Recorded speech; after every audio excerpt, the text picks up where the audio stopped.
ሰዓት በእግዚአብሔር ቤት ተገኝተን የእግዚአብሔርን ቃል እንድንሰማ ከሩቅም ከቅርብም ለሰበሰበን አምላክ ክብርና ምስጋና ለሱ ይሁን።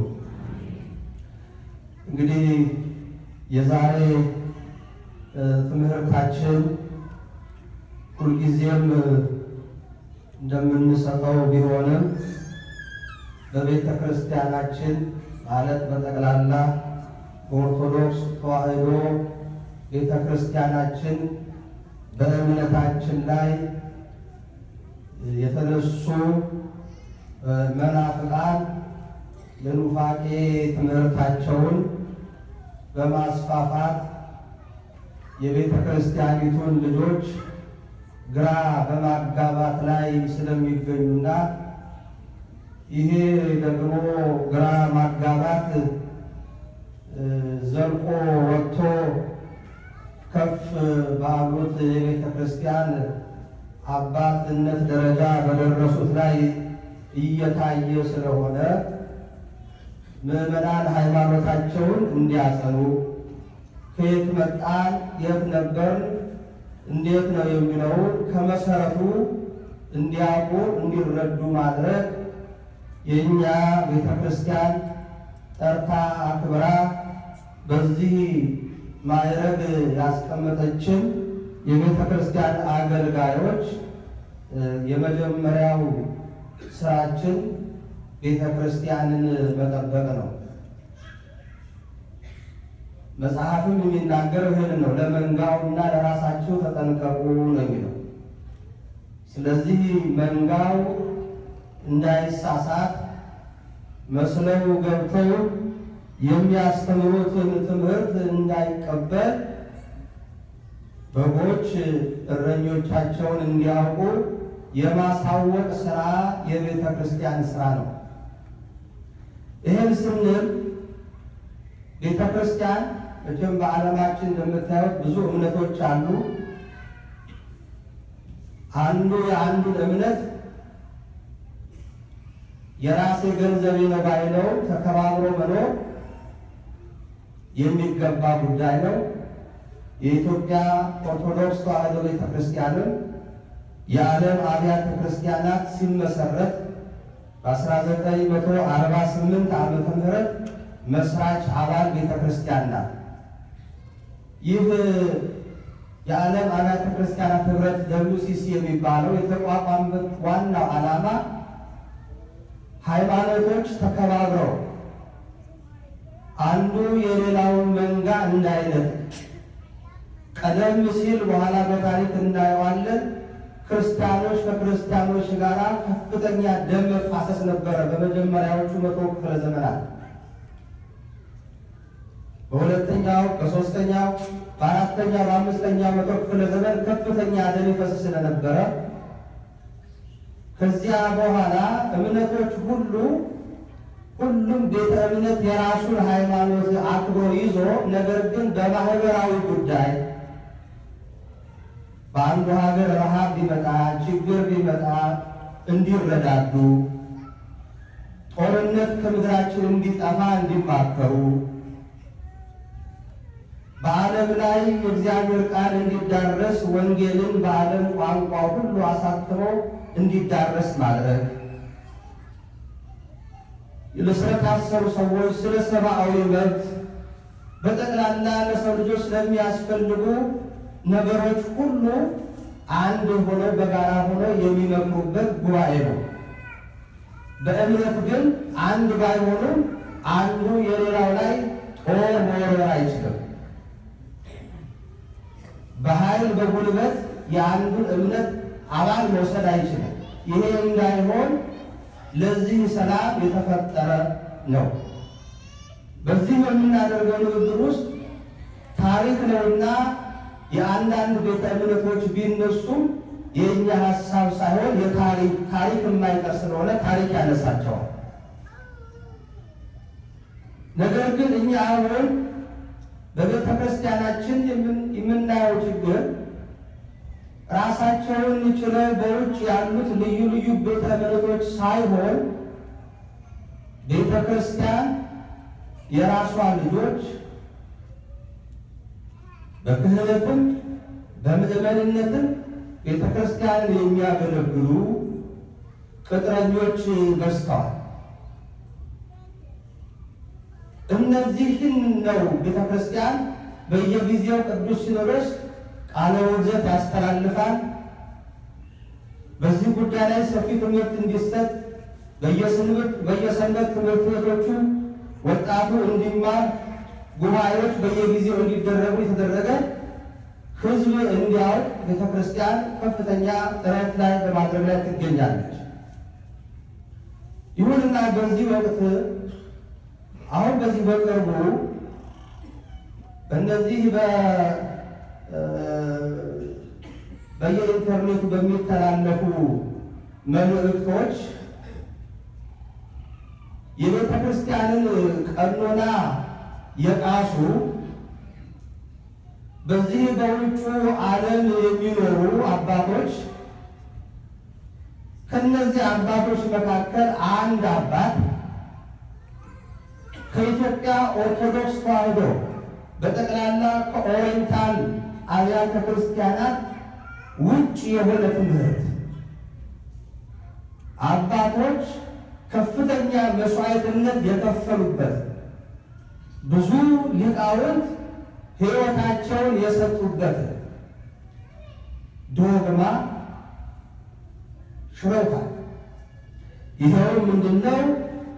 ኢየሱስ ክርስቶስ አማላጃችን ነው የሚል የኑፋቄ ትምህርት በአደባባይ ሰጥተዋል።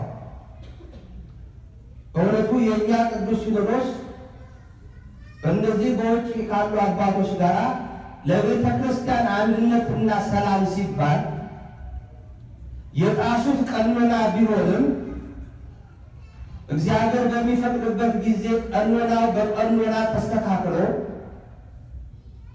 አንድነት ይመጣል፣ አንድ እንሆናለን የሚል ፍላጎትና እምነት አቋም የኢትዮጵያ ኦርቶዶክስ ተዋሕዶ ክርስቲያን ነበራት። አሁን ግን ይሄ ትምህርት የአንድ ግለሰብ ከሆነ እሰየዋ በዛው ይቀራል። ይሄ ነገር የሚገለጥ ነው። ከእርሳቸው ጋር ያሉ አባቶች ሁሉ እምነትና አመለካከት ሆኖ ከተገኘ ግን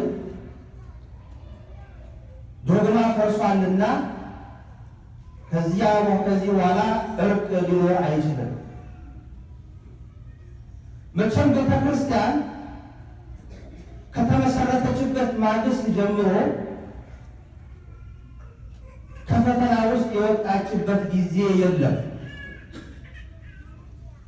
ለግንዛቤ እንዲረዳን ያህል ቤተ ክርስቲያን ካስተላለፈቻቸው ቃለ ውግዘቶች ታላላቅ የሆኑ ጉባኤያት ሦስቱን ለአብነት ያህል እንመለከታለን።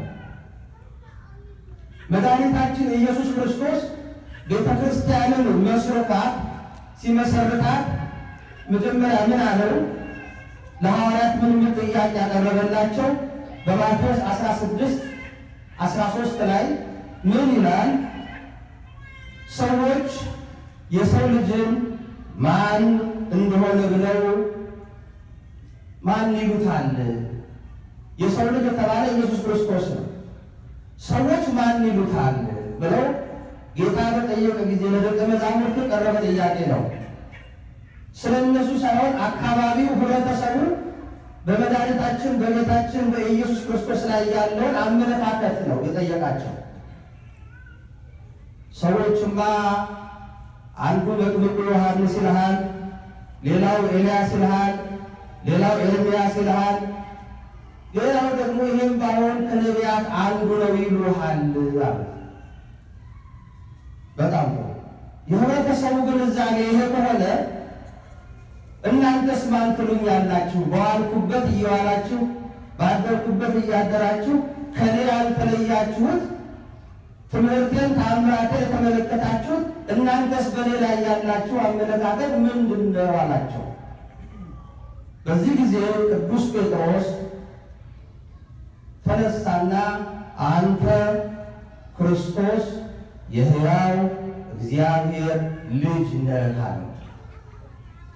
አንተ ክርስቶስ የሕያው እግዚአብሔር ልጅ ነህ አለው። መድኃኒታችን ኢየሱስ ክርስቶስ ጴጥሮስን ምን አለው? የዮና ልጅ ስምዖን ሆይ አለው። የቀደመ ስሙ ስምዖን ነበረ ለሐዋርያነት ከመጠራቱ በፊት። የዮና ልጅ ስምዖን ሆይ ይህን አሁን የተናገርከው ቃል በሥጋዊ በደማዊ ዕውቀትና ጥበብ ያገኘኸው አይደለም፣ በምርምር ያገኘኸው አይደለም፣ ከመምህራን የሰማኸው አይደለም። ይሄንን የገለጸልህ መንፈስ ቅዱስ ነው። ይሄን ጥበብ የገለጸልህ እግዚአብሔር ነው። ስለዚህ አንተ ጴጥሮስ በአንተ መሰረትነት ቤተ ክርስቲያኔን እሰራታለሁ፣ የገሃነም ደጆችም አይችሏትም። በአንተ መሰረት በተናገርከው ቃል ላይ ማለት ነው። ያ ቃል አንተ የሕያው እግዚአብሔር ልጅ ነህ። ይሄ ወልድ ዋሕድ ብላ ቤተ ክርስቲያናችን የምታምነው አንተ የሕያው እግዚአብሔር ልጅ ነህ። እግዚአብሔር ነህ ራስህ። እግዚአብሔር አብ፣ እግዚአብሔር ወልድ፣ እግዚአብሔር መንፈስ ቅዱስ አንድ አምላክ። ስለዚህ አንተ ይሄ ነህ አለው። ይሄን እውነት ስለተናገረ ቤተ ክርስቲያን በዚያ ላይ እንደምትመሰረት ነገራቸው። በዚህ ትምህርትና ትእዛዝ መሰረት ሐዋርያት በመጀመሪያ ጊዜ በፊልጵስዩስ በጴጥሮስ መሪነት በጴጥሮስ አለቅነት ቤተ ክርስቲያን በፊልጵስዩስ ተመሰረተች። ከዚያ በኋላ በ50 ዓመተ ምህረት በያዕቆብ ኤጲስቆጶስ የኢየሩሳሌም ኤጲስቆጶስ ያዕቆብ ነበረ። በያዕቆብ መሪነት ደቀ መዛሙርት ሐዋርያት ተሰብስበው ገና እምነት ክርስትና አዲስ ነበረና ከአሕዛብ ከአረመኔነት ለመጡት ወደ ክርስትና ከገቡ በኋላ አንዳንድ ይዘውት የመጡት አስተሳሰብ ደካማ ነበርና ያንን አስተካክለው ሕግ ሰርተው እነሱም ሀገረ ስብከት ተከፋፍለው በቅርብና በርቀት ወደሚገኙ አገሮች ላይ ሀገረ ስብከት ይዘው ደቀ መዛሙርት ሐዋርያት ተበተኑ።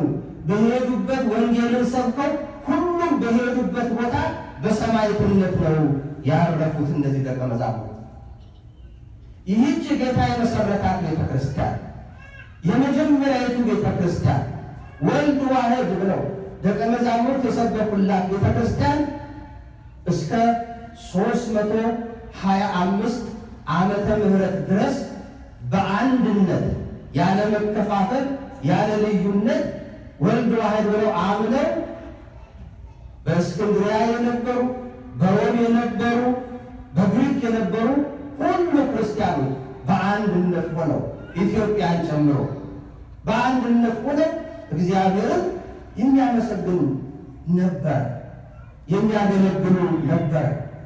ኢትዮጵያ ክርስትና የተቀበለችው ልክ ዛሬ ገና እንዳተሰበከላት አድርገው ሰዎች ቢናገሩ ኢትዮጵያ የክርስትናን ሃይማኖት የተቀበለች በጃንደረባው አማካኝነት በ35 ዓመተ ምህረት ነው። በሐዋርያት ሥራ ምዕራፍ 8 ላይ ታዩታላችሁ። ኢትዮጵያዊ ጃንደረባ ኢየሩሳሌም ለመሳለም ሄደ። ለምን? እኛ ኢትዮጵያውያን ከእስራኤል ቀጥለን የኦሪትን ሕግ ጠብቀን መስዋዕተ ኦሪት እየሰዋን በአንድ እግዚአብሔር የሚያመልክ ሕዝብ ነበር። ለዚህ ነው ወደ ክርስትናው ሲገባ ያልተቸገረው። መጀመሪያ በመሰረቱ በእግዚአብሔር ላይ እምነት የነበረው ሕዝብ ስለነበር ክርስትና ሲሰበክ አልቸገረው። በሌሎቹ አገር ብዙ የቅዱሳን ደም የፈሰሰው ለምንድን ነው? በቤተ ክርስቲያን ታሪክ እንደምንረዳው የብዙ ቅዱሳን የሐዋርያት ደም ኢትዮጵያ ላይ የሞተ ሐዋርያ ደም የፈሰሰ ሐዋርያ የለም። ብዙዎቹ አገሮች ክርስትናው ሲቀበሉ አረመኔዎቹ አሕዛብ ነበሩ። እግዚአብሔር ላያውቁም ነበር። ጣዖት አምላኪዎች ነበሩ። እንግዳ ትምህርት ስለነበረባቸው ደቀ መዛሙርቶቻቸው መስዋዕት እየሆኑ እየሞቱ ከዚያ በኋላ ነው ክርስትናው በእነሱ ደም ላይ ነው ክርስትና ያበረው። ኢትዮጵያ ግን እንደ ሽግግር ነው። ከኦሪት ወደ ሐዲስ ተሸጋገረ። ያለ ድካም ማለት ነው። ስለዚህ በዚያ በ325 ጌታ እንደተናገረው የሲኦል ደጆች ሊያናውጧት አይችሉም እንዳለው መናፍቃን ተነሱ። ያውም በተራ ሰዎች ሳይሆን ከተማሩት ሰዎች መካከል ሰፊና ጥልቅ እውቀት የነበረው አርዮስ የተባለ ቄስ ተነሳ። ከሱ በፊትም ነበሩ ጥቃቅን የካዱ ሰዎች፣ ግን ብዙና ሰፊ ስለሆኑ ወደ ሁሉም ታሪክ ለመግባት አስቸግራል። አርዮስ ሲነሳ ምን ብሎ ተነሳ? ወልድ ኢየሱስ ክርስቶስ አምላክ አይደለም ፍጡር ነው አለ። ለቱ ስብሐት ፍጡር ነው አለ። በዚህ ምክንያት በ325 ዓመተ ምህረት የጳጳሳትና የካህናት ጉባኤ በኒቅያ ተደረገ። በዚህ ጉባኤ ላይ የጉባኤው መሪ ሊቀመንበር የነበረው የእስክንድርያው ፓትርያርክ እለእስክንድሮስ ነበረ። እለእስክንድሮስ ነበረ የግብፅ 19ኛው ፓትርያርክ ማለት ነው። እሱን ተከትሎ ደግሞ የእሱ ጸሐፊ ሆኖ በጉባኤው ላይ ከፍተኛ አስተዋጽኦ በጉባኤ ያደረገ እሱን ይረዳው የነበረው በኋላ ፓትርያርክ የሆነ በዛን ሰዓት ግን ሊቀ ዲያቆን የነበረው ቅዱስ አትናቴዎስ ነበረ።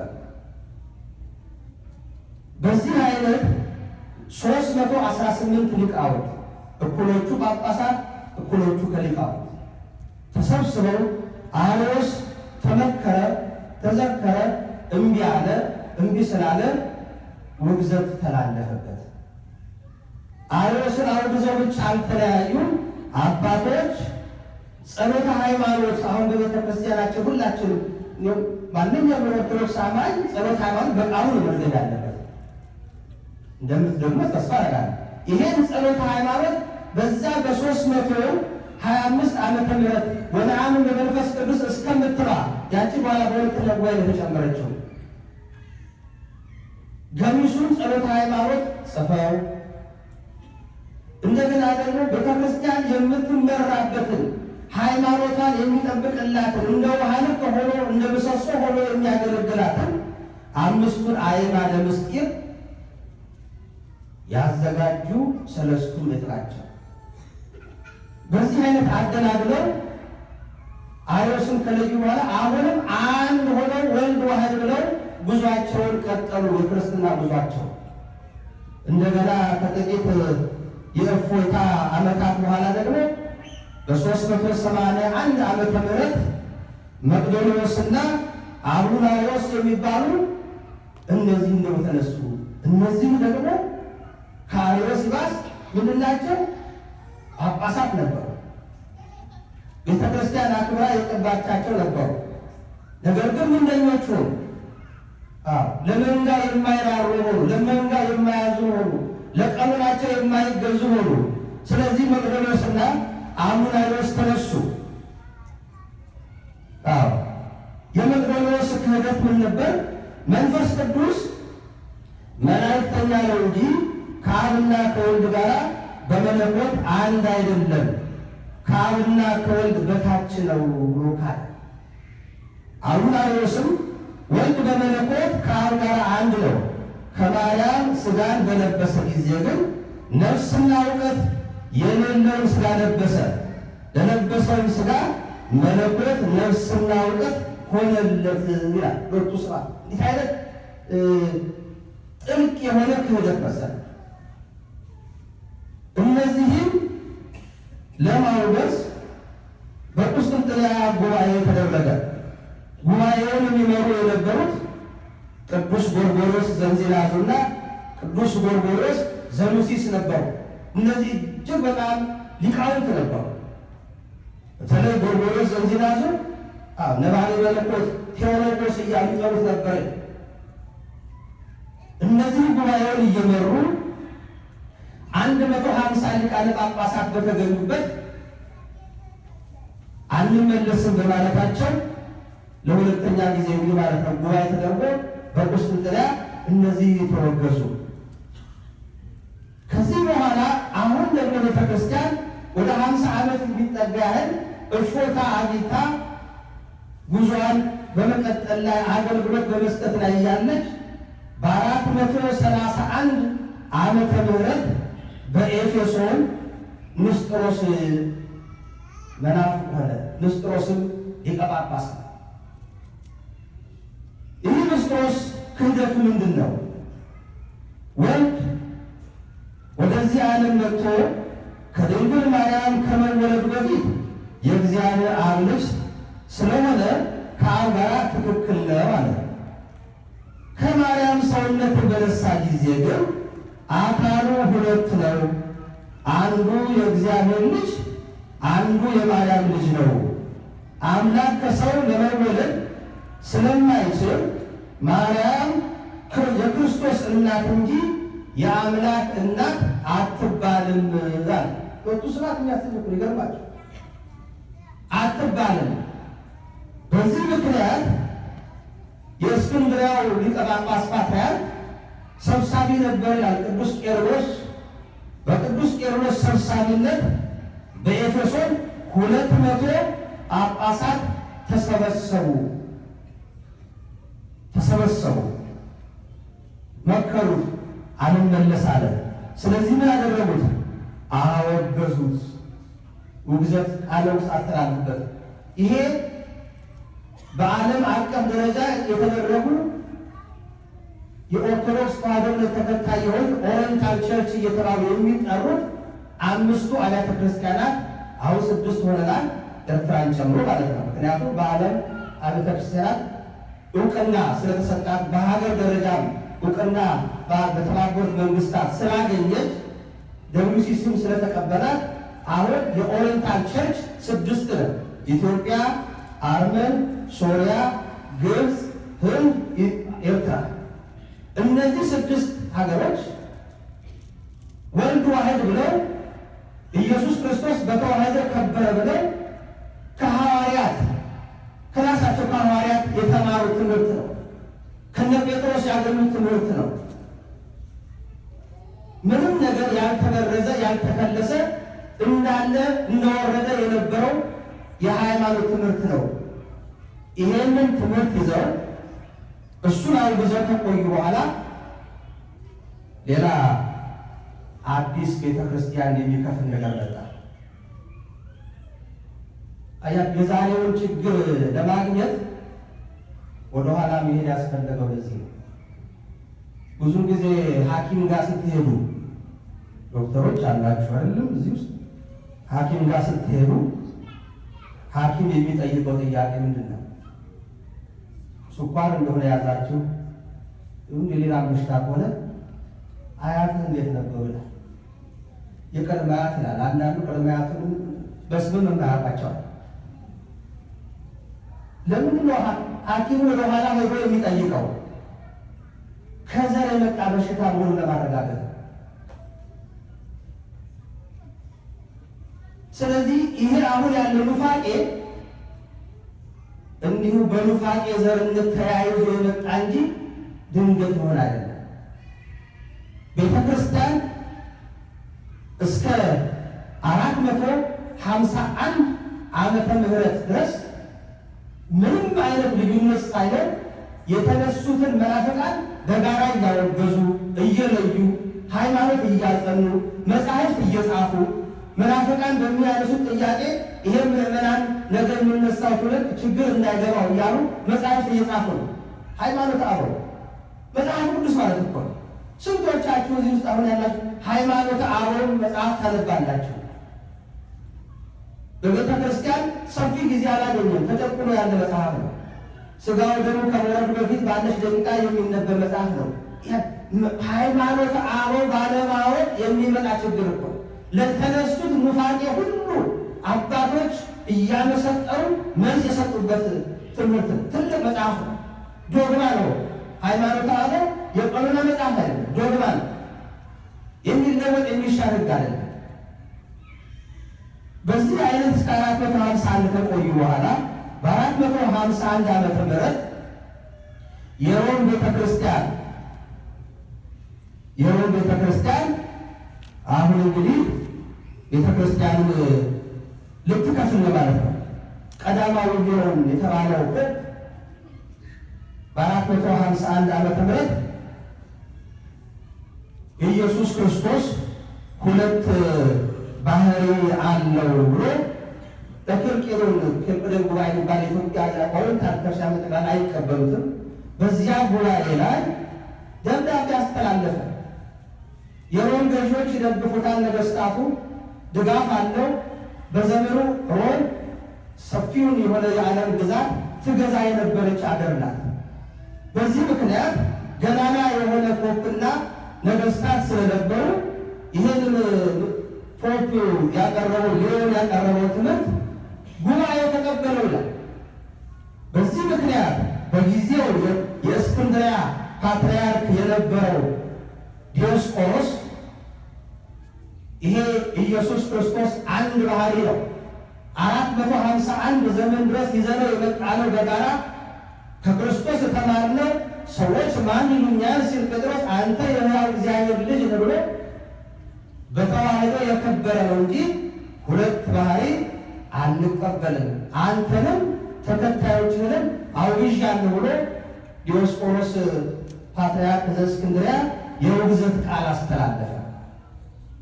በዚህ ጊዜ የካቶሊክ ቤተ ክርስቲያን ወልድ ዋሕድ ብላ ስታምን እስከ 451 የመጣችው ቤተ ክርስቲያን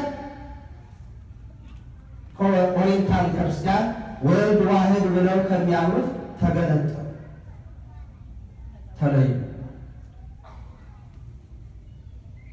እነሱን ማን ይከተላል? ግሪኮች፣ የግሪክ ኦርቶዶክስ ከካቶሊክ ጋር በዚህ ጉዳይ እንስማማለን አሉ። ውል ተዋዋሉ። ሁለቱ ብቻቸውን ወጡ። ሌሎቹ የኦሪየንታል ቤተክርስቲያን በዛን ዘመን ኢትዮጵያም የራሷ ጳጳስ የነበራት ዘመን ነው። ያ ጳጳስ የመጀመሪያው ቅዱስ አትናቴዎስ በሁለት ትልቅ የቤተክርስቲያን አባት 20ኛው የኢትዮጵያ ፓትርያርክ አርዮስ እንዲወገዝ ከፍተኛ አስተዋጽኦ ያደረጋባት የመጀመሪያውን ለኢትዮጵያ ከሳተ ብርሃን ፍሬምናጦስን አባ ሰላማ ብሎ በ333 ወደ ኢትዮጵያ መልሶ ልኮት ነበር። ከኢትዮጵያ መልእክተኛ ሆኖ ይላል። የሱ ታሪክ ሰፊ ነው። ወደዛ ሄዱ። ስለዚህ የኢትዮጵያ ቤተክርስቲያን የነበረባት ጉድለት በአባ ሰላማ ተሸፍኗል። የነበረው ጉድለት ክፍተት ምንድን ነው? በ35 ዓመተ ምህረት ክርስትና እንድትቀበልም ምስጢራተ ቤተክርስቲያን መፈጸም አልቻለችም። ለምሳሌ ምስጢረ ጥምቀቱ፣ ምስጢረ ቁርባኑ፣ ምስጢረ ንስሐው፣ ሌላ ሁሉ እንዴት ይፈጸም? ለምን? ካህን ያስፈልጋል። እምነቱን ይዞ መጣ እንጂ ጃንደረባው ክህነት ይዞ አልመጣም። ስለዚህ ክህነቱን ያመጣው አባ ሰላማ በ3ኛው ክፍለ ዘመን ነው። በዛ ዘመን የኢትዮጵያ ገዢዎች አብርሃ ወአጽብሃ የሚባሉ ደጋግ ወንድማማቾች ነበሩ። በአክሱም እኩል በአንድ ጊዜ የነገሱ የአባታቸው መንበር የተረከቡ። በእነሱ ዘመን ሰላማ መጣ። ቅድም እንዳልኳቸው ኢትዮጵያ በብሉይ ኪዳን እምነት የነበራት ሀገር ስለሆነች ለከሳቴ ብርሃን ሰላማ አልከበደውም ክርስትናውን ማስፋፋት። መጀመሪያ መንግስት ተቀበለ፣ ወደ ህዝብ ወረደ። በዚህ ምክንያት የክህነት አገልግሎት ይፈጸም ስለነበረ ከኦሪየንታል ቤተክርስቲያን አንዷ ሆና ተቆጥራ ነበረ። ስለዚህ ኢትዮጵያ፣ አርመን፣ ሶሪያ፣ ግብፅ፣ ህንድ እነዚህ በ451 ዓመተ ምህረት ሁለት ባህሪ ብለው ከሚሉት ከግሪኮችና ከካቶሊኮች ተለዩ። በዚህ አይነት የእኛ የኦርቶዶክስ የኦሪየንታል ጉዞ ራሱን ችሎ አንድ ትልቅ ሰፊ ቅርንጫፍ ማለት ክፍል ሆኖ ማለት ነው። ካቶሊክ ወጣ፣ ኦርቶዶክሱ፣ የኦሪየንታሎች ቀጠሉ። እስከ አሁን ድረስ መናፍቃን በየጊዜው ቢነሱ ያቺ ቤተክርስቲያን የመከፈል ችግር አልገጠማል። ምክንያቱም እንደተናገረላት ጌታ መሰረቷ እሱ መሰረቷ ወልድ ዋሕድ በክርስቶስ ደም ተመስርታለች። ነገር ግን የካቶሊክና የግሪክ ኦርቶዶክስ ቤተክርስቲያን ወደ 900 ዓመት ያህል የሚቆጠር አብሮ በፍቅር ከዘለቁ በኋላ አሁንም በየጊዜው አዳዲስ ትምህርት ማምጣት ልማዳዊ የሆነ የሮም ቤተክርስቲያን አዲስ ትምህርት ለማመጣች ይኸውም በ1054 ዓመተ ምህረት ነው። ትምህርቱ ምንድን ነው? መንፈስ ቅዱስ ከአብና ከወልድ ነው የሰረጸው አለች።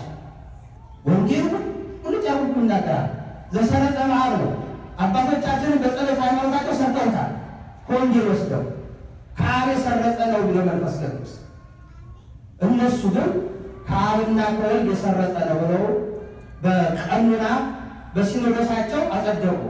በዚህ ጊዜ ያላዋጣት የግሪክ ቤተክርስቲያን በሉ እኔ መስሎ የነበር ሰው መስላችሁ ነው ብላ ተገነጠለች በ1054 እኔ ይህን አልቀበልም ማለት እኔ ዘሰረጸ መዓር እንጂ ወልድን አልቀበልም ማለት ተለያዩ። ዶግማ ነው፣ በዶግማ ቀልድ ተለያዩ።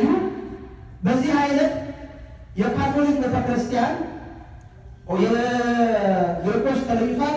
የእኛ የአምስቱ ኦሪየንታል አለ።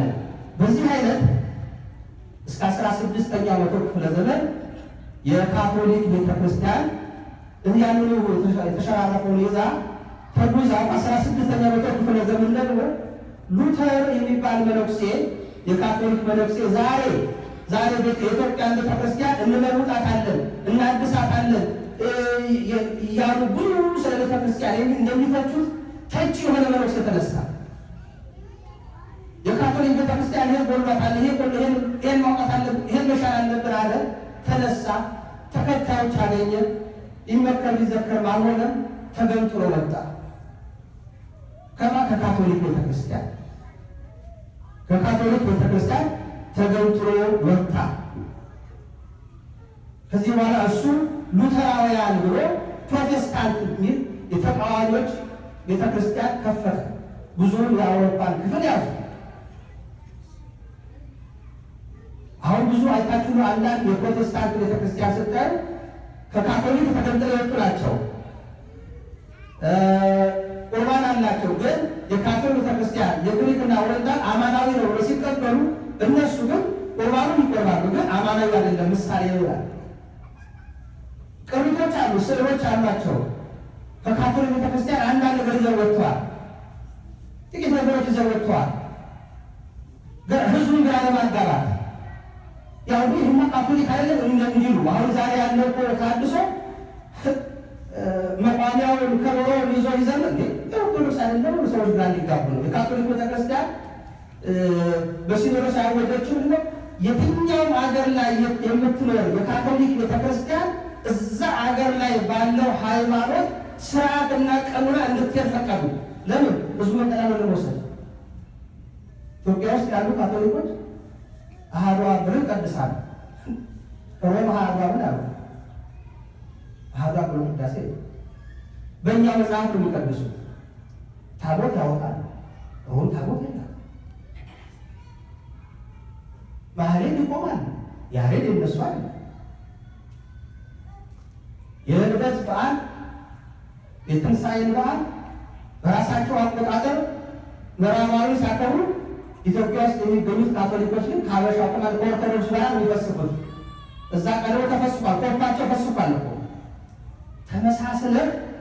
ተመሳስለ ሰውን ውሰድ የሚፈልግ አሁን የተነሱበት የፕሮቴስታንቶቹን ጉዞ ይሄን ይመስል ይሄን የመሰለ እንዲህ አይነት ጠባይ ያለው ጉዞ ነው።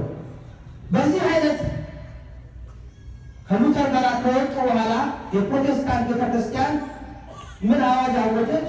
መጽሐፍ ቅዱስን እንደራሳችሁ ስሜት መተርጎም ትችላላችሁ ብላ አወጀች። 1 ዓመት 2 ዓመት ባልሞላ ጊዜ ውስጥ የፕሮቴስታንት ቤተክርስቲያን 260 ደረሰ ቁጥራቸው። ለምን? መጽሐፍ ቅዱስን እንደፈለገ በራሳቸው አመለካከት ይተረጉሙት ጀመረ። እንደገና ደግሞ አሁንም የካቶሊክ ቤተክርስቲያን በ1870 አዲስ ቀኖና ለመሰረች። ይኸውም የሮም ፖፕ ፍጹም ነው አይሳሳትም የሚል ሕግ። ይህን ሕግ በሰራች ጊዜ በጀርመን፣ በአውስትራሊያ፣ በስዊዝ በተመሳሰለ ቦታ የነበሩ የጥንት ካቶሊኮች የሚባሉ ነበሩ። እነዛ ደግሞ አይ በዛ የሮም ፓትርያርክ የሮም ፖፕ አይሳሳትም፣ ፍጡር ሆኖ የማይሳሳት የለም አንቀበልም ማለት ተገንጥለው ወጡ። እንዲህ እየሆነ ተገንጥሎ አሁን መገንጠል መገነጣጠል ልማዱ የሆነ ፕሮቴስታንት ከሐዋርያት ጀምራ እዚህ ድረስ ያለምንም እንከን አምስቱ ኦሪየንታል አብያተ ክርስቲያናት ያለምንም እንከን ይሄ 2000 ዘመን ዘልቀዋል። በሰላም አይደለም። በየሀገሩ በእምነት የሚነሱባቸው መናፍቃን በተለይ እኛ ሀገራችን በመናፍቃኑ ብቻ ሳይሆን በካህዲያኑ በዮዲት ጉዲት በግራኝ መሐመድ በዮዲት ጉዲት 40 ዘመን አብያተ ክርስቲያናት የተቃጠሉ የጠፉት በግራኝ መሐመድ 15 ዓመት ቀላል አይደለም የደረሰባት። በኋላም ደግሞ ቅባቱና ጸጋያን ያልተደረገ ነገር የለም። ግን ይቺ የተዋህዶ ቤተ ክርስቲያን በዛ ጸናች። ታላቅ እምነት ናት። በዛ በ5ኛው መቶ ክፍለ ዘመን የሮም ካቶሊኮች ወልድ ዋሕድ ብለው በሚያምኑት የኦርቶዶክስ ተዋህዶ ልጆች ላይ አንገታቸውን ያርዱ ነበር። አሁን እኛ ዛሬ በዘመናችን አይሲስ የክርስቲያኖችን አንገት ሲቀላ ያ ሃይማኖቱም አይደለም። በዛን ዘመን ፊልም ቀራጭ የለም እንጂ ቢቀረጽ የቅዱሳኑን አንገት ይቀለጡ ስለነበሩ ክርስቲያን የሚሉት ናቸው። በሁለት ባህሪና በአንድ ባህሪ ምክንያት ይሄ መከራ በ5ኛው መቶ ክፍለ ዘመን እጅግ የጠና ነበረ። ምክንያቱም እንዳልኳችሁ የሮም መንግስት ገናና መንግስት ስለሆነ አስጨፈጨፈቻቸው ክርስቲያኖቹ። በዛ ዘመን ሰላም የነበራት ወልድ ዋሕድ ብላ ሃይማኖቷን አጽንታ የተገኘች ሀገር ኢትዮጵያ ብቻ ነበረች። ስለዚህ ምን ሆነ? በቁስጥንጥንያ በሌሎችም የሮም ሰፊ ግዛት አላትና በቀኝ ግዢ ያለቻቸው ሀገር በዚያ የነበሩ ሁሉ የተዋህዶ አማኞች እፎይታ ለማግኘት ወደ እግዚአብሔር ለማመልከት ወዴት መጡ ይላል። ተሰዓቱ ቅዱሳን የሚባሉ 9 ቅዱሳን ወደ ኢትዮጵያ ገቡ። መቼ ነው የገቡት? በ5ኛው መቶ ክፍለ ዘመን ገብተው በሰሜን ያሉ ታላላቅ እነ ደብረ ዳሞ ታላላቅ የኢትዮጵያ ገዳማት የመሰረቱ እነሱ ናቸው። ኢትዮጵያ ገብተው ቋንቋን አጥንተው ግዕዙን አጥንተው የኢትዮጵያ ቤተክርስቲያን ሲያገለግሉ ሁሉም በገዳማቸው የተቀበሩት 9 ቅዱሳን። ለምን? እውነተኛ የቱ ሀገር ወልድ ዋሕድ ብላ የምታመልክ ሀገር ኢትዮጵያ ናት ብለው ነው ወደ ኢትዮጵያ የመጡበት ምክንያት ይሄ ነው። እንግዲህ ቤተክርስቲያን እንዲህ እያለች ነው እዚህ የደረሰችው።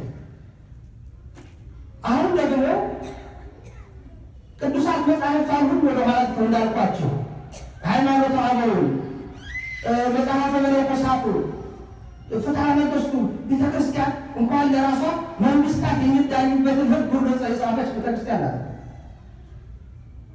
የተዋህዶ ቤተክርስቲያን የኦሪየንታል ቤተክርስቲያን ያበረከተችው ጸጋ ለዓለም ቀላል አይደለም። እነዚህ አሁንም ይሄ መጽሐፍ ቅዱስ በእጃችን የሚገኘው በጣም ብዙ ጊዜ የተገላበጠ ነው። ሲተረጎም አንዱ ሲያሳትመው ከውስጡ አንድ ቃል ሲያሻሽል አስታውሳለሁ። በብፁዕ ቅዱስ አቡነ ተክለ ሃይማኖት ዘመን አንድ መጽሐፍ ቅዱስ ታተመና ኢትዮጵያ ታበጽሕደው የሚለው ሱዳን ታበጽሕደው ያሉት ነው። ምን ያህል እየሸረሸሩ ነው። የኢትዮጵያ ቤተክርስቲያን በዓለም አቀፍ ከሳ መጽሐፍ ቅዱስ ማህበር ያ መጽሐፍ እንዲሰረዝ ያደረገችው። እንዲሁ በየጊዜው የሚያስገቧቸው ነገሮች አሉ። ስለዚህ አሁን በምዕመናኖቻችን እጅ ያለው መጽሐፍ ቅዱስ ማን እንዳተማው አብዛኛው። በዚህ ምክንያት አሁን በዚህ በኢትዮጵያ ሚሊኒየም የኢትዮጵያ ቤተክርስቲያን መጽሐፍ ቅዱስን እንዲጻፍ አድርጋለች። በከፍተኛ ወጪ የዓለም ቤተክርስቲያን ድጋፍ ተደርጎ። ለምን? መጽሐፍ ቅዱስ በእጃችሁ ያለው ጥሬ ቃል ነው፣ መተርጎም ያስፈልገዋል፣ ትርጉም ያስፈልገዋል። እንደገና ደግሞ በዚያም ላይ በምሳሌ የተነገረ ነው። ምሳሌውን ደግሞ መተርጎም የሚችሉት እነማን እንደሆኑ ጌታ ለደቀ መዛሙርት ነግሯቸዋል። በማቴዎስ 13 ቁጥር 10 ላይ ስንመለከት ምን ይላል? ደቀ መዛሙርቱን ስለምን በምሳሌ ትነግራቸዋለህ አሉት ይላል። የስለ ዘር ምሳሌ ነው። ስለ ዘር ምሳሌ ሲያስተምር ጌታ በምሳሌ ነው። ብዙ ትምህርቶች የጌታ በምሳሌዎች ናቸው። ስለምን በምሳሌ ታስተምራለህ አሉት። እርሱም መልሶ እንዲህ አላቸው፣ ለእናንተ ቢለው ማለት ለደቀ መዛሙርት ማለት ለእናንተ የመንግሥተ ሰማያትን ምስጢር ማወቅ ተሰጥቷችኋል። ለእናንተ የመንግሥተ ሰማያትን ምስጢር ማወቅ ተሰጥቷችኋል፣ ለእነርሱ ግን አልተሰጣቸውም። ስለዚህ ይሄንን የመንግሥተ ሰማያትን ምስጢር የሚያውቁት ሐዋርያት፣ ሊቃውንት መጽሐፍ ቅዱስን አንድም እያሉ ተርጉመውታል። የተጣመመውን ንባብ አቃንተው ከጽር ቋንቋ ወደ ግሪክ፣ ከግሪክ ወደ ግዕዝ፣ ከግዕዝ ወደ አማርኛ እያለ እንዲህ የተገላበጠ ይመጣል። እንዳለ በቁሙ ከተነበሩ ቃላት እርስ በርሳቸው ትልቅ ጦርነት የሚከፍቱት አይስማሙም። መጽሐፍትን የሚያስማሟቸው ሊቃውንት ናቸው። ይሄ እኮ አንድም ማለት እንዲህ ማለት ነው ብለው ይተረጉሙታል አባቶች። ይቺ ደግሞ የእኛ ቤተክርስቲያን በእውነቱ የሊቃውንት መፍለቂያ ናት። ሊቃውንት የጠፉበት ዘመን በኢትዮጵያ ምድር ላይ የለም። እንኳን ለራሷ በዓለም ያሉት ሊቃውንት ፈላስፎች የእሷን መጽሐፍ እየወሰዱ ነው። በኢትዮጵያ በግዕዝ ቋንቋ የተጻፉ የጥንት መጽሐፍቶች ዛሬ እኛ እጅ የሌሉ ጣሊያን የወሰዳቸው፣ እንግሊዝ የወሰዳቸው፣ ሮም ባለ ቫቲካን ሙዚየም ብታዩ፣ በእንግሊዝ ሀገር በሙዚየም ብታዩ፣ በዚህ በአሜሪካን ሀገር በሙዚየም ብታዩ ማለት መንካት ሮም ሄጃለሁ አንዱ 2 ጊዜ አለ። የኢትዮጵያ የብራና የጥንቶቹ መጽሐፍት ያሉበት ክፍል በምንም አይነት መንገድ ተገብቶ ማየት እንኳ አይፈቀድም ያሉ ለከፍተኛ ጥናት ከዓለም ለሚመጡ ሰዎች ቶፑ አውቆት በስንት ጣጣ ተፈቅዶላቸው ማይክሮፊልሙን ነው የሚያዩ መጽሐፉን ማያሳዩቸው። እነሱ ከዛ መጽሐፍት ላይ ግን ብዙ ጥበብ፣ ብዙ እውቀት፣ ብዙ መድኃኒት አግኝተውበታል። የእኛ ሊቃውንት አያስተምሩማ። ደግሞ ተማለኛ ባህሉ የቆየው ባህል አያስተላልፍም እንዴ። አሁን ዳማከሴ እንዴታሽ መድኃኒት አለች ነው ይቱን ሁሉ ያውቃል። ዳማከሴ ምንጭ ሲመጣ ምንጭ ምን ጭራሮ ሰው ምን ይመጣል። ያንን ቅጠል አሻሽቶ ሲሰጥ ምን ይመስል ሰውዬው በሽተኛ ከሆነ ምን ይመስላል? ያቀጠል ደም ይመስላል አይደለም? ጤነኛ ከሆነስ አይሆንም። እኔ እዛ ተፈሪ ነበሩ አደቀሉሽ የሚባሉ ይህች በላዱ 10 ሳንቲም ነበር የምንከፍለው። ስንሄድ ማማ ቀኑሽ አደቀሉሽ ዳማከሴ ለወስድ ነው ማን የታመመው ይላል። ስሙን በስሙ ይቆጥጣሉ። የታመመ በስሙ ተቆርጦ ሲታሽ ይቀላል። አንዳንድ ጊዜ አታለላቸው ነበር። ያልታመሙ ስንጠራላቸዋል። ያቀጠል ብታሽ አረንጓዴ ነው አይቀላል። ጥበብ እኮ ነው፣ ፍልስፍና እኮ ነው። ይሄ ሁሉ ጥበብ፣ ፍልስፍና፣ ይሄ ሁሉ ሕክምና ከቤተ ክርስቲያን የወጣ ከቤተ ክርስቲያን የተገኘ ነው። ስለዚህ መጽሐፍቶቻችን ሁሉ ተተርጉመዋል። 5ቱ አዕማደ ምስጢር እኮ ወንጌሉን ሐዲስ ኪዳኑን ይተረጉመዋል፣ ብሉይ ኪዳኑን ይተረጉመዋል፣ ያመሰጥረዋል፣ ያገናኘዋል። ኢትዮጵያ ደግሞ የታደለች ሀገር ስለሆነ ከነዚህ ከ9 ቅዱሳን በኋላ በ5ኛው መቶ ዘመን አጋማሽ ላይ ማንን አስነሳላት? ቅዱስ ያሬድ። እስከዛን ጊዜ ድረስ የነበራት ቅዳሴ በወርድ ዜማ ነበር ቅዳሴው። አሁን የምንሰማው ዜማ የለም። የቀደሙት አልሰሙትም። እናንተ ታደልን ነው። ቅዱስ ያሬድ ዜማውን ብሉይን ሐዲሱ አዜሙ አመጥረው ከዛ በኋላ ነው የዜማ ቅዳሴ ማህሌቱ፣ ይሄ ሁሉ ነገር የተፈጠረው። ይሄ ሁሉ ሀብት የእግዚአብሔር ኃይል ስላለባት በቤተ ክርስቲያን የተመሰረተችው በክርስቶስ ላይ ነው። መሰረቷ ክርስቶስ ነው። ስለዚህ ምን ለማለት ፈልጌ ነው? መጻሕፍቱ እንደወረዱ አደገኛ ናቸው። በሐዋርያት ሥራ ምዕራፍ 8:26 ላይ ቅድም የነገርኳችሁ ታሪክ ንግሥት ህንደኬ ወደ ኢየሩሳሌም የላከችው ጃንደረባ በሰረገላ ተቀምጦ ሲሄድ ምን ያነብ ነበር ይላል? የነቢዩ የኢሳይያስን መጽሐፍ ያነብ ነበር ይላል።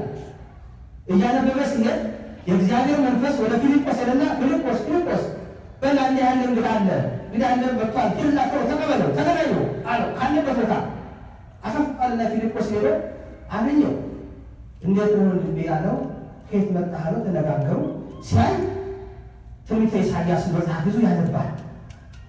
አያችሁ እኛ ግን በኦሪት የነበረውን በኦሪት ጊዜ በአንድ እግዚአብሔር የምናምን መሆናችን አንዱ ምስክራችን ይሄ ነው። ጃንደረባው ከዚህ በኋላ ወንድሜ ሆይ አለው ይሄ የምታነበው መጽሐፍ ይገባሃል? ትረዳዋለህ? አውቀኸዋል? አለ። እንዴት አድርጌ የሚተረጉምልኝ ከሌለ እንዴት አድርጌ ልረዳው እችላለሁ? አለ። አያችሁ የከበዷችሁ ቃላት ከመጽሐፍ ቅዱስ ታገኙ ወደ መምህራን ሄዱ። ይሄ ምን ማለቱ ነው በሉ፣ አስተርጉሙ።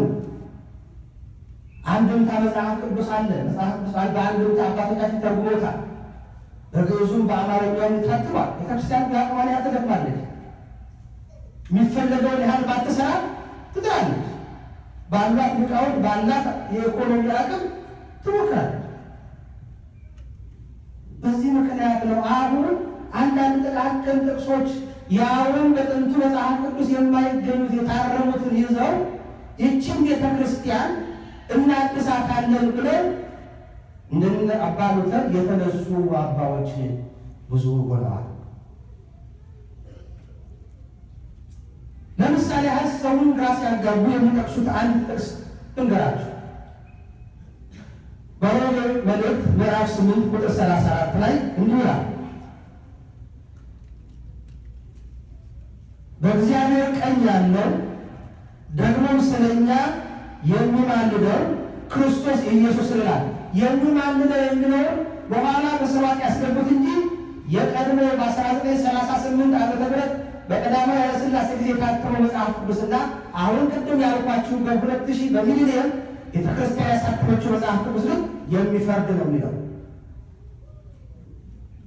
ምክንያቱስ ኢየሱስ ፈራጅ ነው እንጂ አማላጅ አይደለም። የግዕዙ መጽሐፍ ቅዱስ ማለት በግዕዝ አንድምታው ወሃሎ ነበር በይማነ እግዚአብሔር ወይተዋቀስ በእንቲአነ ይላል። ይኸው ማለት ስለኛ ይከራከራል፣ መከራከርስ የለም፣ ስለኛ በዕለተ ዓርብ ባደረገው ተልእኮ ፍጹም ዋጋችንም የምናገኝ ስለሆን ይላል።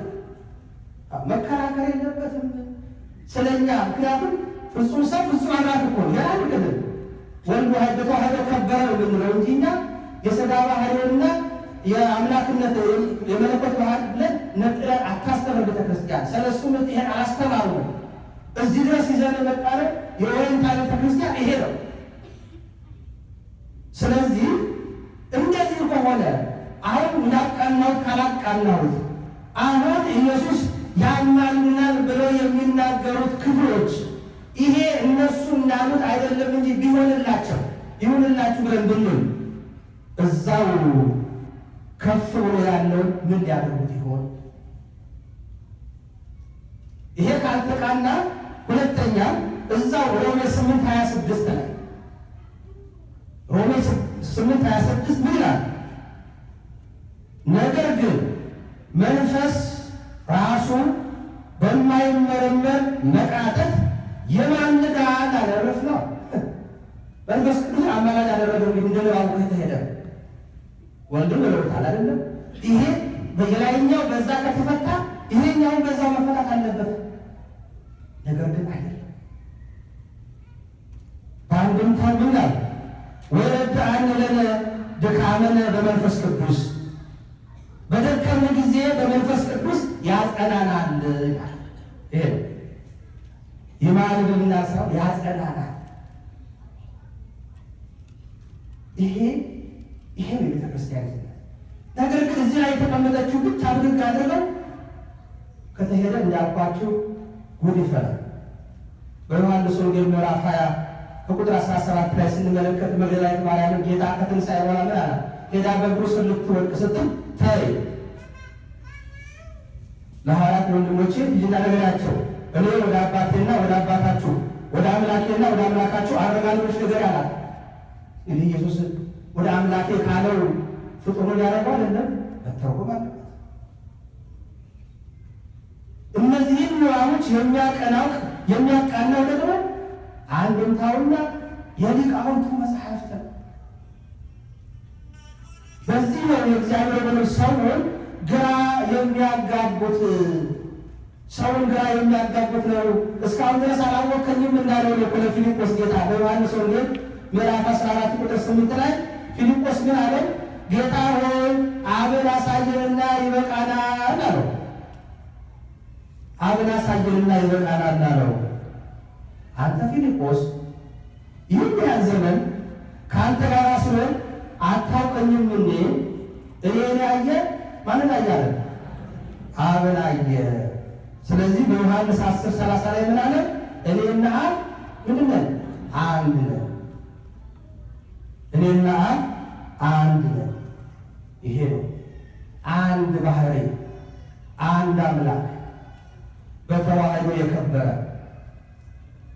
ኢየሱስ ክርስቶስ ፈራጅ ነው፣ አጽዳቂም ነው፣ ኮናኝም ነው፣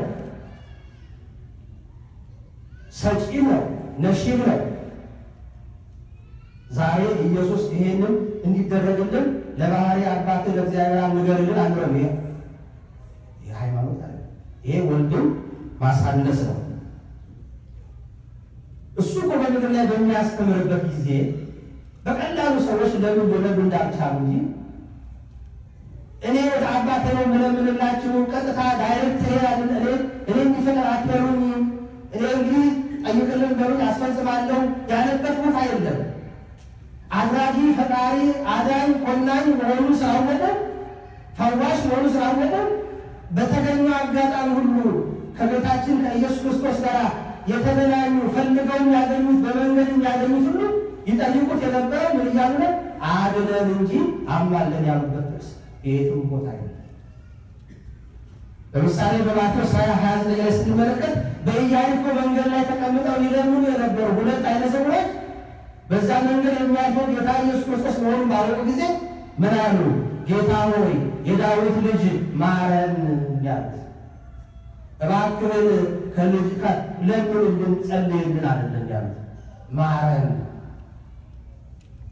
እነዚህ እንኳ ያልተማሩት ቃሉን ያልሰሙት አይናቸው ይታወር እንጂ ልባቸው ብርሃን የሆነ አሁን የተቸገርነው ይሄ ነው።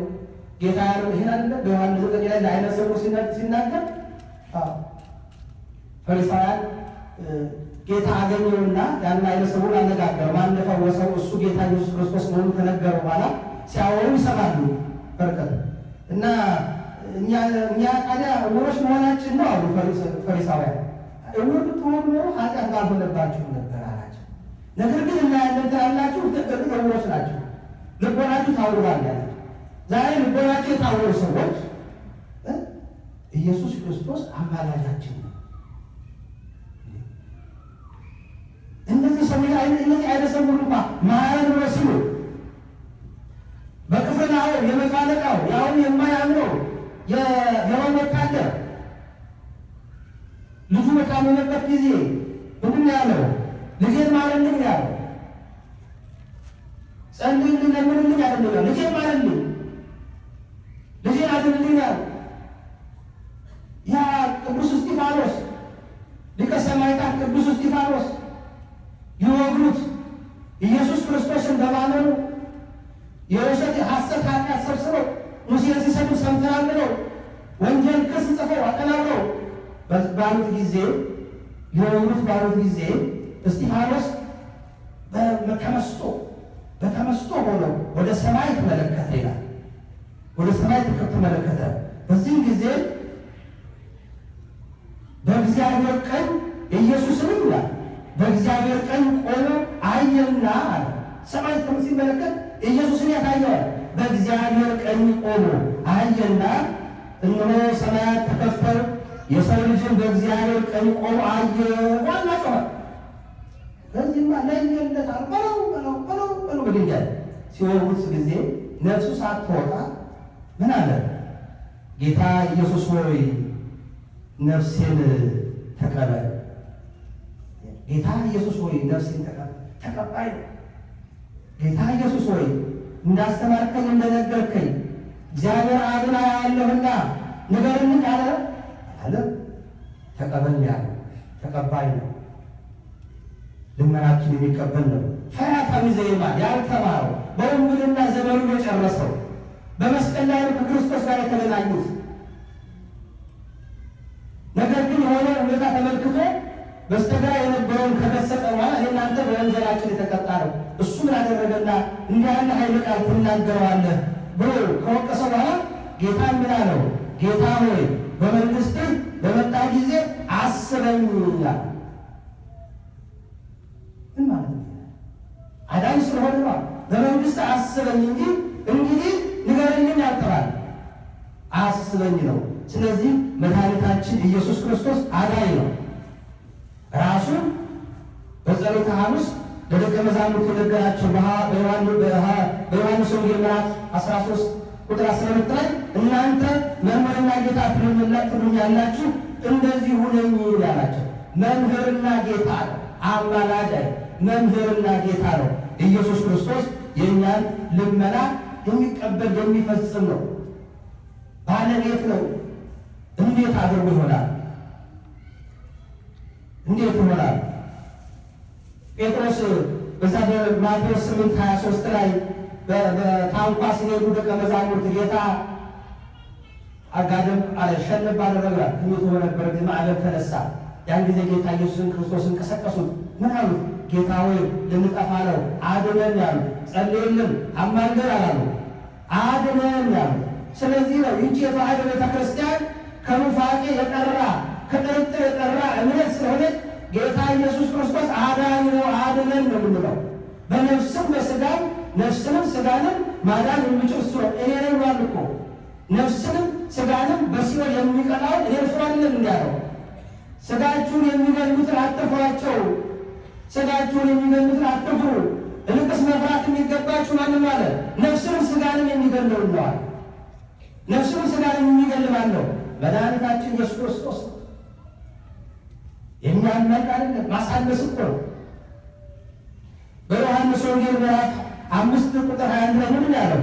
አብ ሙታንን እንደሚያስነሳ ሕይወትን እንደሚሰጣቸው እንዲሁ ወልድ ደግሞ ለሚወዳቸው ሕይወትን ይሰጣቸዋል አለና ወረድ ብሎ ብናነባቡ ፍርዱን ሁሉ ለማሰጠው አለ። ለማሰጠው ለወልድ ሰጠው። ፈራጅ ነው ሰጠው። ስለዚህ አምላካችን ፈራጅ ነው። ፈራጅ ስለሆነ እኮ ነው በማቴዎስ 25:31 ላይ በጎቹን በቀኝ ፍየሎቹን በግራ ያቆማቸዋል። በግራና ቀኝ በጌታ በኢየሱስ ዳግመኛ ሲመጣ እስከ መጨረሻ እስከ መስቀል ድረስ ይማልልናል፣ እስከ ምጽአት ድረስ ይማልልናል ብሎ ሰው ይክዳል። ለፍርድ ነው እኮ የሚመጣው። ዳግመኛ ጌታ ኢየሱስ ክርስቶስ የሚመጣው በግርማ መንግስት ነው እንጂ እንደቀደመው በቤተልሔም አናየው፣ እንደቀደመው በቀራንዮ አናገኘው። ዳግመኛ ያመጣል ያለው ለፍርድ ነው። ስራውን ሰርቷል። እነዚህ እኮ ስራውን ሲጨርስ በዮሐንስ 19:28 ላይ ከዚህ በኋላ ይላል ኢየሱስ አሁን ሁሉ እንደተፈጸመ አውቆ ተጠማሁ አለ።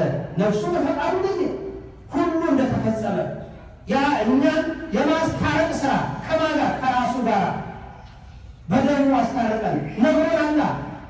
አስቀድሞ እኮ ለአዳም ነግሮታል፣ ለአብርሃም ነግሮታል። ልጅ ይስሐቅን ሰዋልኝ ሲል ተው ያለው ጊዜ ለፈተና የቀረበ ጥያቄ ነው። ተው ባንተ ልጅ አይደለም በእኔ ልጅ ደም ነው ብሎታል። ያ ልጅነት ለእግዚአብሔር የባህሪ ልጅነት ነው ይል አይደለም እንጂ ኢየሱስ ክርስቶስ አምላክ ነው። አብ ወልድ መንፈስ ቅዱስ ለማይክሮ ሰከንድ የተለያዩበት ጊዜ የለም።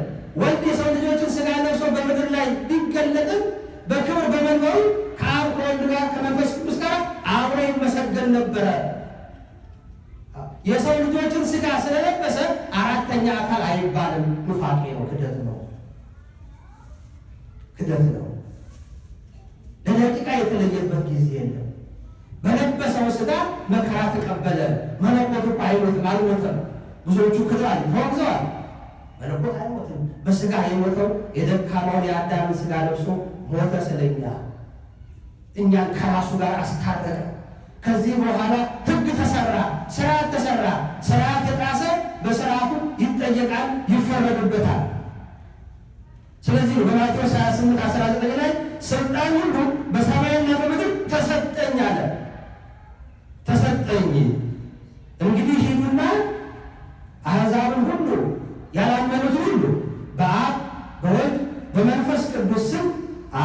አወቋቸው ማለት አያችሁ። አንድ አምላክ መሆኑን በአብ በወልድ በመንፈስ ቅዱስ መካከል መበላለጥ የሌለ መሆኑን እንደ የሚገርም እኮ ነው። በሰው ሰውኛ እንኳን ስናየው ፍርድ ቤት በፍርድ ወንበር ላይ የተቀመጠ ዳኛ በዛ ሰዓት ሁለት ሰራት መስራት ይችላል። እየፈረደ ጠበቃ መሆን ይችላል። ገጥሟችኋል? አለ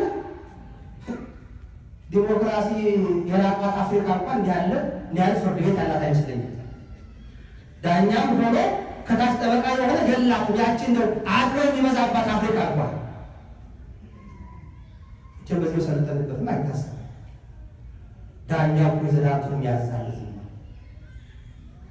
ኢየሱስ ክርስቶስ በለበሰው ሥጋ ይማልዳል፣ በአምላክነት ይፈርዳል ብሎ ሁለት ቦታ መቀጠል ንስጥሮሳዊነት ነው። የንስጥሮስ ሃይማኖት ነው፣ የተዋሕዶ እምነት አይደለም። ስለዚህ እሱ ፈራጅ ነው። እሱ የሚቀበለው አሁን የማንም ጸሎት ነው? የቅዱሳን ጸሎት። ቅዱሳኑ የሚያቀርቡትን ምልጃ የሚቀበል አምላክ ነው። ለዚህ አይደለም እንደ በኦሪት ዘጸአት ምዕራፍ 7 ላይ ሙሴን ምን አለው? እግዚአብሔር ሙሴን አለው እኔ ለፈርዖን አምላክ አድርጌሃለሁ፣ ወንድምህ አሮን ነቢይ ይሁንልህ አለ። እስቲ አምላክ አድርጌሃለሁ ቃሉን በቁም ወሰዳችሁ። ሌላ አምላክ አለ እንዴ? ያሰኛል።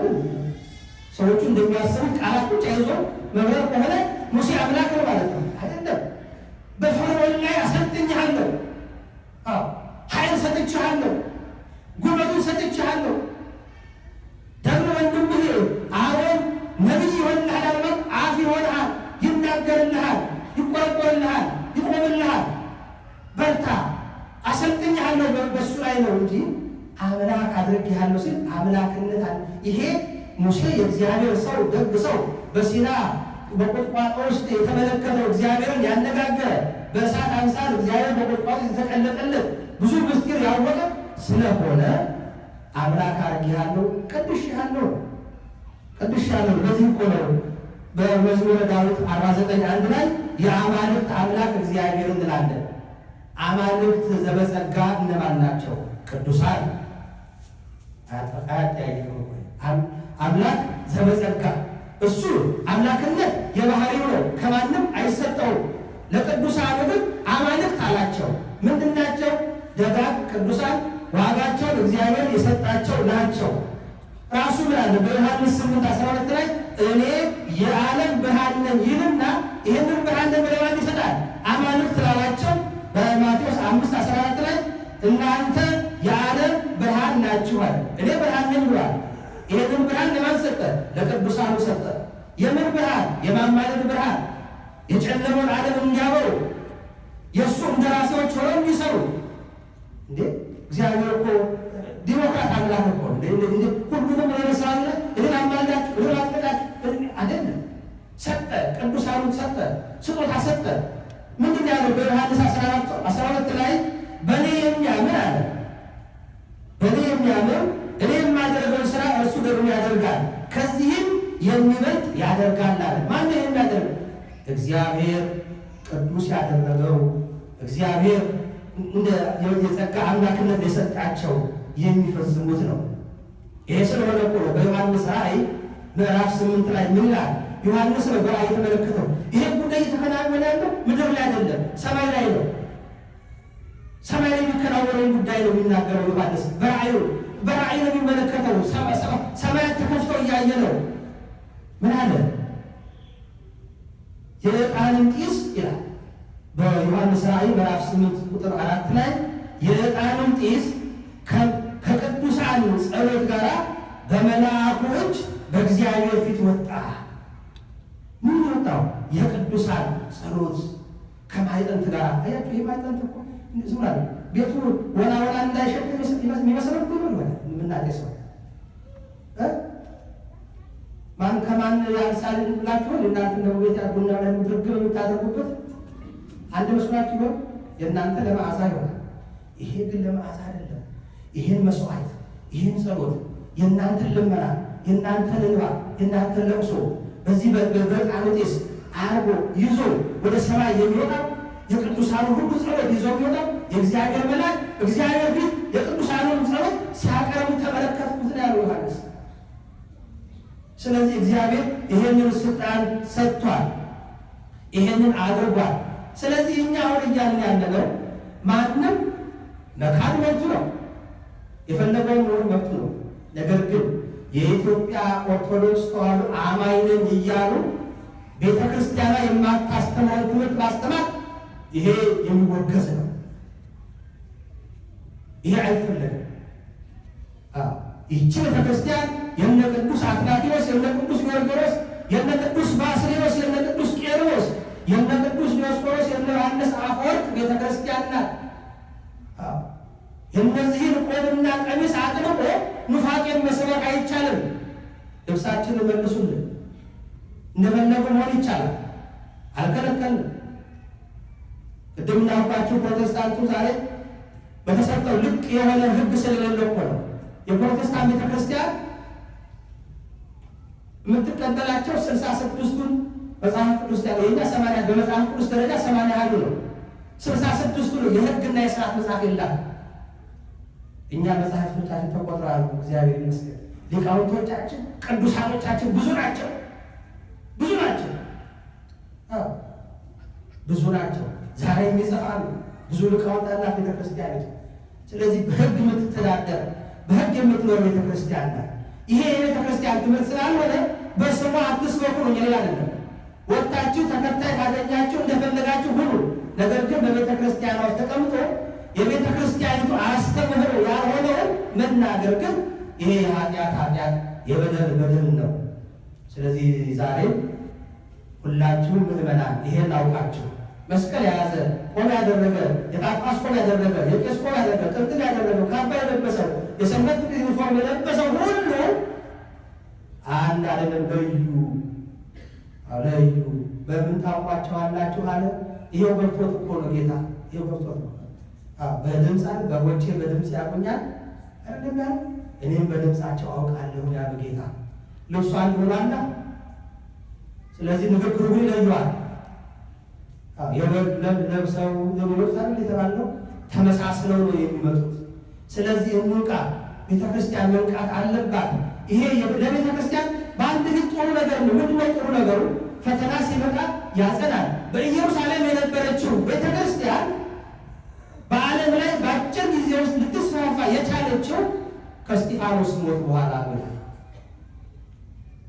8000 ማህበር እስጢፋኖስ ተፈጠረ።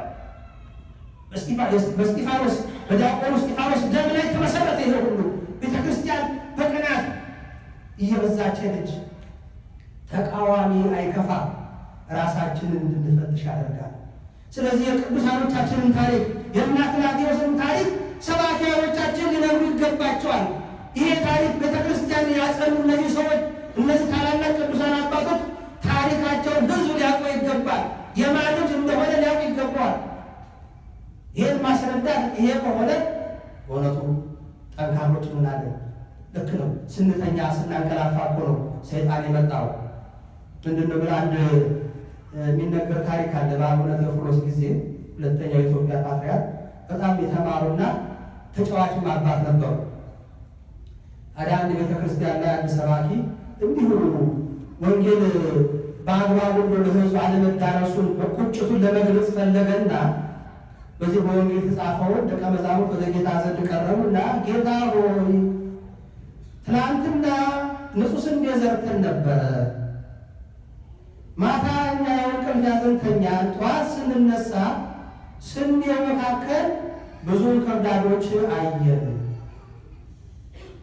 ስለዚህ እንክርዳዱን እንንቀለው ወይ አሉ ጌታ። የለም ተዋቸው፣ በመኸር ጊዜ ይለያል ይላል ጌታ። ሰው የፈለገው ለዛ ቢል ሳይሆን አንቀላፍተናል፣ እንክርዳድ የተዘራው በቤተ ክርስቲያኗ ላይ እኛ ተኝተን ነው አለና ቤተ ክህነቱ ተኝተዋል፣ የደብረ አለቆች ተኝተዋል፣ እነ መምህር ተኝተዋል አለና ነው ነቃው። በኋላ ለደብረ አለቃው አንዱ ጌታ አንቱ ዛሬ እኮ ሲሰለሉ አሉ ናቸዋል። ምን አለ? አለቆቹ ሁሉ እንቅልፋም ናቸዋል። ታዲያ እሳቸው እችን ይዘው ጳጳሳቱ ተኝተዋል። ስለዚህ ዘሩ የተበላሸው እንከን የተዘራና ተነስቶ ወደ አቡነ ቴዎፍሎስ ዘንድ ያንን ሰባኪ ሊያሳጣ ሄደ ይባላል። ቅዱስ አባታቸው ጳጳሳቱ ተኝተዋል፣ አለቆች ተኝተዋል እኮ ወርጌታ ገር የሰደበ ይላቸዋል። በጣም አስተዋይ ሰው ናቸው። መምህር ጥሩ ነው፣ ታዲያ እሷ ነው ተሰሙት አላቸው። አይ እኔ እንኳ ማህሌት ቆሜ ስላደር ትንሽ ዛ ታቦት ቆሞ ሲያስተምር እንቅልፍ ወስዶ ይነበራሉ። ታዲያ እኮ ሰው ነገሩት ይሄንን እኮ ነው አላቸው። ይሄን ነው የተነገረው። ስለዚህ ይሄ የሚያነቃና አንቀላፍተናል፣ በእውነቱ አንቀላፍተናል። ልንሰራ ካህናቱ፣ ቤተ ክህነቱ፣ ቤተ ህዝቡ ሁሉ ሊሰራ የሚገባው አሰራር ማነቀናተኛ አሁን ያስተነስተን እስቲ ይሄን ወንጌል የሚሰበክበት ሬዲዮ ጣቢያናቋው ቴሌቪዥን ይደረግ ይባል ሁሉም ቦርሳውን ቆልፋላ ደግሞ በልታይ ቁሎ እናባይ እንዴት አለ። እናንተ ከእናንተ የሚገባው ነገር ካላደረጋችሁ ቤተ ክርስቲያን የሚያገለግሉ ሰዎች 24 ሰዓት ለዛ አገልግሎት እንዲቆም ካልተመቻቸ እንዴት ወላለ በተአምር አሁን በተአምር ነው ኢትዮጵያ ቤተክርስቲያን በተአምር ነው።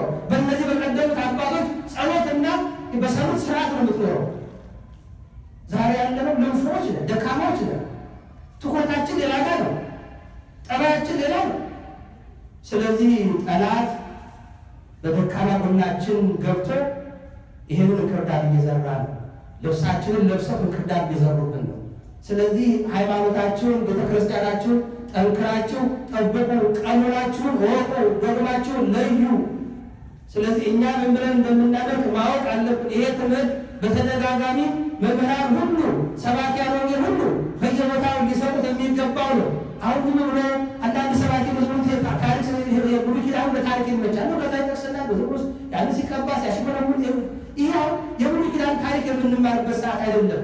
መናፍቃንም የምንቋቋምበት ህዝቡ ይህን ትጥቅ መታጠቅ ያለበት የአትናቴዎስን ትጥቅ የጎርጎርዮስን ትጥቅ እንዲታጠቅ የነገስቆስን ትጥቅ እንዲታጠቅ የነቄርሎስን ትጥቅ እንዲታጠቅ ይሄንን ለህዝቡ መንገድ የሚያስፈልገው አባቶ ቄርሎስ እንዲህ ነበር ማባል ያለበት። በሀገር ደረጃ የጀግኖች ታሪክ የምንማር ለምንድን ነው? ጀግና እንድንሆን ነበር ስላላስተማርናቸው። በኢትዮጵያ የትምህርት ካሪኩለም እኔ ስማር በእኔ ዘመን ማለት አላውቅም፣ የዛሬ የኢትዮጵያ ታሪክ የሚባል ትምህርት ሳብጀክት አለ።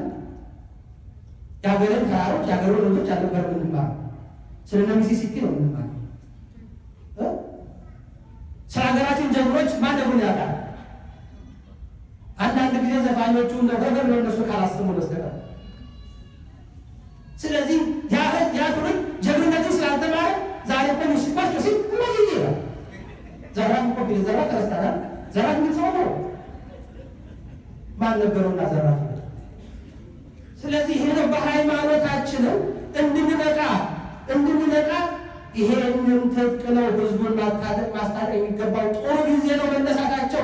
ህዝባችንም ሃይማኖቱን እንዲያውቅ፣ እንዲመራመር፣ እንዲጠብቅ፣ እንዲነቃ ማነው የሚያስተምረኝ ምንድን ነው የሚለኝን እንዲረዳ ያደርጋል። ስለዚህ እንደ ቀሚስ የለበሰው ቁብ ያደረገው ሁሉ የእናንተን ለዩ። የመሪያችን የኢየሱስ ክርስቶስ ድምፅ የእረኞቻችን ድምፅ እንለይ።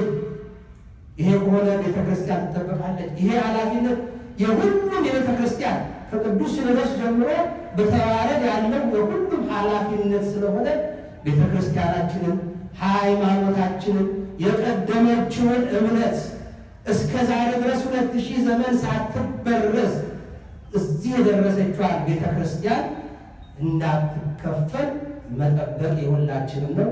ለራቁትም ለሸሹትም ወደ ምንፍቅና ይሉትንም እግዚአብሔር የድንጋዩን ልብ መለወጥ የሚችል ነው፣ የሥጋ ልብ መስጠት የሚችል አምላክ ነው።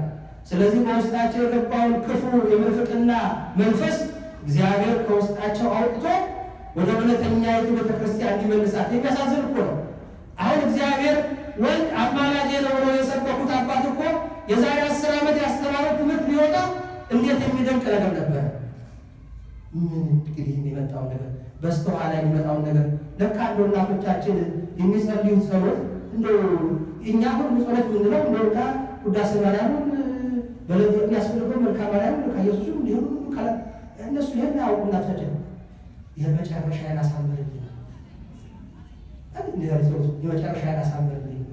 በመጨረሻ ጊዜ እንዲህ አይነት ጉድ ይመጣላ።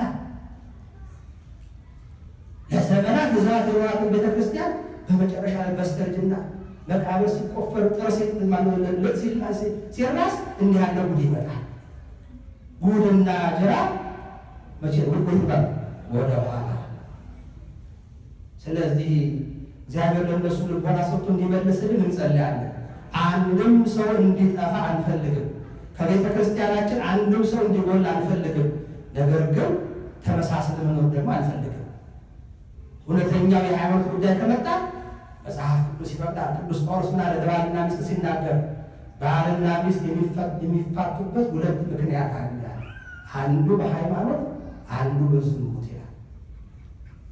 ከሁለቱ ክፍል አንዱ ሃይማኖቴን እለውጣለሁ ካለ ተቻችላችሁ ነው የሚባል ነገር የለም። ተቻችለ ነው የፖለቲካ ቋንቋ። በሃይማኖት ተቻችሎ የሚባል ነገር የለም። ተከባብሮ ተዋዶ።